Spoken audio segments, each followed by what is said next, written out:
Wanita itu baru saja menaburkan benih gandum ke tanah. Dalam hitungan detik, gandum mulai tumbuh ratusan kali lebih cepat, dan berubah menjadi ladang gandum kuning keemasan. Ketika dia baru saja melepas ayam betina tua ke halaman, ayam tua itu seperti senapan mesin, bertelur tiada henti.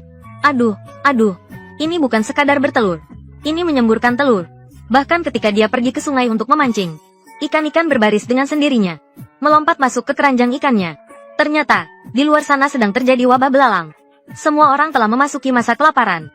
Namun, wanita itu tiba-tiba menyadari bahwa dia memiliki ruang sistem bertani.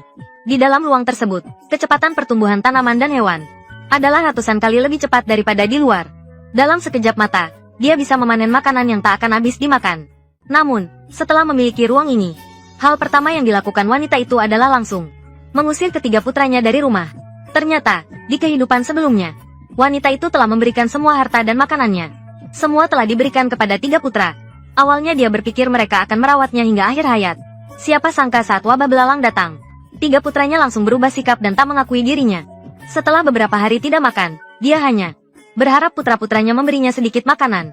Namun putra sulung langsung menutup pintu dan tidak mau menemui. Menantu perempuan kedua mengusirnya dari rumah. Putra ketiga lebih marah lagi, mendorongnya hingga jatuh ke tanah. Melihat dirinya hampir mati kelaparan. Ternyata, seseorang yang tidak pernah dia sukai dan tidak pernah diberikan warisan, yaitu satu-satunya putri, berusaha keras mencarinya. Ibu, terima ini. Baru saat itulah wanita itu menyadari betapa salahnya pilih kasih yang dia lakukan. Namun semuanya sudah terlambat. Satu-satunya ubi pun diambil oleh menantu perempuan sulung. Melihat pasukan belalang akan segera melintasi daerahnya, wanita itu, pada detik terakhir sebelum mati kelaparan, tiba-tiba menyadari adanya sistem ruang pertanian. Tapi semuanya sudah terlambat. Jika ada kehidupan berikutnya, saya akan... Mungkin ini adalah keinginan surga agar dia mendapat kesempatan untuk memulai lagi. Pada detik berikutnya, wanita itu tiba-tiba membuka matanya lagi. Dia mendengar putra-putranya sedang bertengkar tentang pembagian harta keluarga. Barulah dia menyadari bahwa dirinya telah terlahir kembali ke masa lalu. Tepat 7 hari sebelum peristiwa serangan belalang. Dengan penuh amarah, dia langsung menamparkan keras di wajah putra sulung yang paling keras berteriak. Selama bertahun-tahun ini, keluarga telah berkorban demi kamu. Membangun rumah, menikahkanmu, dan membesarkan anak-anakmu. Menghabiskan separuh kekayaan keluarga. Lalu kamu tidak pernah memberi 1 sen pun kepada keluarga. Sekarang kamu masih berani membicarakan pembagian harta keluarga? Apa hakmu untuk membicarakan pembagian harta keluarga? Melihat kakak sulungnya dipermalukan, putra kedua langsung merasa puas dan sombong. Dia berpikir bahwa ibunya ingin memperlakukannya secara istimewa. Tak disangka, sebuah tamparan keras lainnya langsung mendarat, juga menamparkan wajahnya. Setelah itu, putra ketiga pun tidak luput dari tamparan. Setelah memberi pelajaran kepada ketiga anak durhaka itu, wanita itu lalu mengumumkan bahwa harta dan rumah hasil pembagian keluarga semuanya akan diserahkan kepada putri sulungnya, dan memberikan semua ladang subur dan tanah, serta hasil panen dari ladang, kepada ketiga putranya. Ketiganya awalnya ingin membuat keributan lagi, untuk merebut rumah juga. Namun, melihat wanita itu tiba-tiba mulai membela kakak perempuan tertua. Ditambah lagi, mereka berpikir bahwa di desa, tanah dan hasil panenlah yang paling penting. Akhirnya mereka bertiga dengan enggan menyetujuinya. Namun mereka tidak tahu bahwa yang ditinggalkan wanita itu untuk mereka hanyalah beberapa tanah kosong yang tidak berguna. Begitu wabah belalang datang, tanaman-tanaman itu akan habis dimakan belalang hingga bersih. Hasil panen hanya cukup untuk bertahan sebulan. Selama ada ini dan benihnya, keluarga kita akan mampu melewati masa sulit ini. Dengan cara ini, urusan pembagian warisan akhirnya selesai. Ia pun tidak sabar lagi melihat kegelang giok di tangannya. Maka, sesuai dengan apa yang dilakukannya di kehidupan sebelumnya, ia meneteskan setetes darah segar ke gelang giok tersebut. Detik berikutnya, ia benar-benar masuk ke dalam suatu ruang yang tampak persis seperti rumahnya sendiri. Bukan hanya itu, di dalam ruang tersebut juga ada sesuatu yang mampu melakukan pembersihan sumsum dan urat. Air ajaib yang dapat memperkuat tubuh. Wanita itu hanya meminum seteguk air ajaib. Di detik berikutnya, dia bisa mengangkat meja batu dengan 1 tangan. Kemudian, dia kembali ke lahan di dalam ruang sistemnya. Baru saja dia menaburkan benih gandum. Gandum langsung tumbuh dengan kecepatan yang terlihat oleh mata. Tumbuh menjadi bulir gandum emas. Mulai sekarang, dia tak perlu khawatir lagi tentang urusan bahan makanan. Di dalam ruang sistem ini, peternakan, seharusnya hasil panennya juga bisa 100 kali lipat lebih cepat matang. Kalau begitu, masukkan juga ayam tua itu. Maka, dia memasukkan ayam tua dari rumahnya ke dalam ruang sistem. Benar saja, di dalam ruang sistem, ayam tua itu seketika berubah menjadi ayam perang dan mulai bertelur dengan gila-gilaan. Hal ini membuat wanita itu sangat senang. Pada saat yang sama, sistem itu juga mengumumkan bahwa ruang sistem telah selesai diperbarui. dan memberinya hadiah satu set busur panah berburu otomatis. Dia hanya membawa busur panah itu untuk berburu di gunung. Ternyata, busur panah itu bisa melacak otomatis. Dengan satu bidikan santai, dia langsung mengenai seekor ayam hutan. Maka malam itu, wanita tersebut langsung membawa ayam hutan itu. Dimasak menjadi sup, lalu disajikan ke meja. Namun, tindakannya itu seketika membuat putrinya langsung berlutut. "Ibu, aku mohon, jangan paksa aku menikahi lelaki tualin di kota." Putra gilanya itu, orang gila itu sudah pernah memukul hingga mati istri pertamanya. "Aku tidak bisa menikah dengannya. Nenek, tolong jangan usir. Ibu dan Yaya sedang berjalan.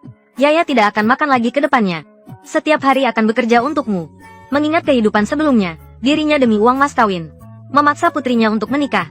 Pada akhirnya menyebabkan kematian cucu perempuannya. Wanita itu seketika merasa hatinya seperti teriris pisau. Dia buru-buru meminta maaf kepada putrinya dan mengatakan mulai sekarang tidak akan pernah memaksanya melakukan apapun lagi. Bahkan akan membuatnya menjalani kehidupan terbaik. Putrinya baru setengah percaya setengah ragu. Tak disang.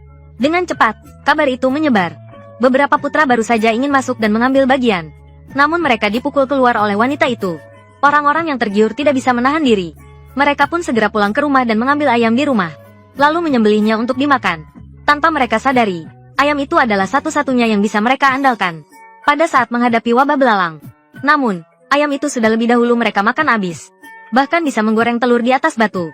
Wanita itu lebih dulu menyampaikan kabar tentang wabah belalang yang akan datang kepada kepala desa. "Ayahku semalam memberikan mimpi padaku.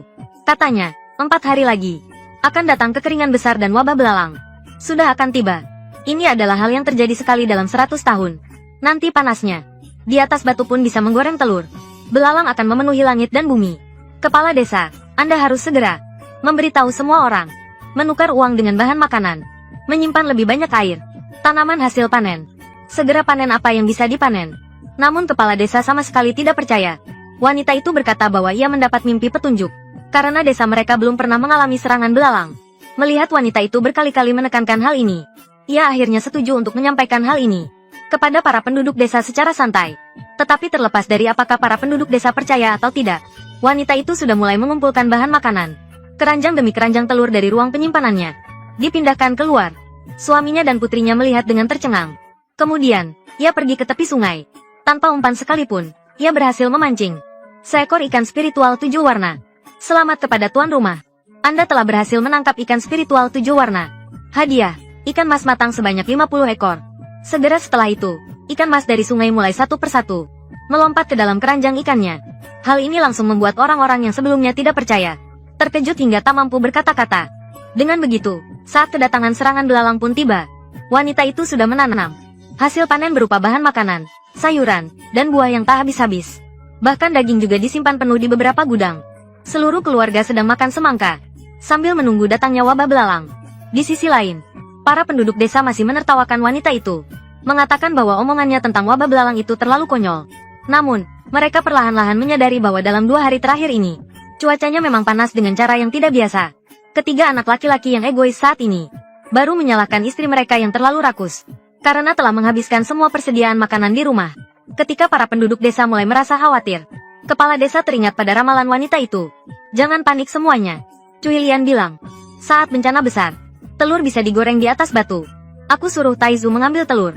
Tak lama kemudian, kepala desa membawa telur itu dan meminta Taizu memecahkan telur itu di atas batu. Dalam pandangan penasaran semua orang yang hadir, telur itu langsung terpanggang hingga mengeluarkan asap.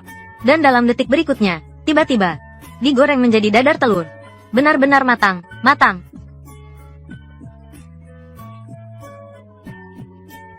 "Belalang, semuanya sudah selesai. Bencana besar benar-benar datang. Belalang," kata ibu, "benar-benar terbukti. Ayo pergi. Tidak diterjemahkan. Istilah bunyi yang tidak memiliki arti spesifik dalam konteks